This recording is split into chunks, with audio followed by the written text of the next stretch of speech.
আসসালামু আলাইকুম আঙ্কেল, বসেন। তোমাদের তো রেজাল্ট দিছে, তোমার রেজাল্ট কত আসছে?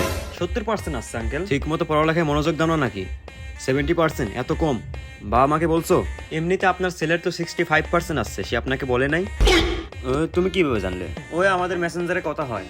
দেখো তো আমার মেসেঞ্জারে কি হয়েছে, তোমাকে এসএমএস দিতে পারতেছি না। ও আচ্ছা, আমি তো আপনাকে ব্লক করছি। রহিম সাহেব, আসেন, বসেন বসেন। আপনার ছেলেকে কাল বিকালে এত জোরে বাইক চালাইতে দেখছি, পুরো দিন আওয়ারেগিরি করে। কি রে আঙ্কেল, এগুলো কি বলতেছে?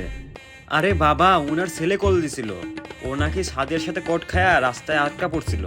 আমি যদি ঠিক সময় না যাইতাম, ওনার ছেলে এতক্ষণ হাসপাতালে থাকে। আচ্ছা আচ্ছা, সিসেন সাহেব বাদ দেন, আপনি এই খাবার খান।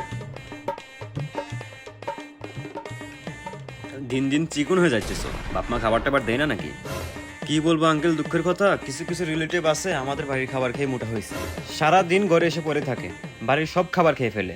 হয়তো তাদের ঘরে চাল ফুরে গেছে। माफियास कदे जेल कदे बेल लागे माफियास बड़े बजे 12 4 आगे माफियास।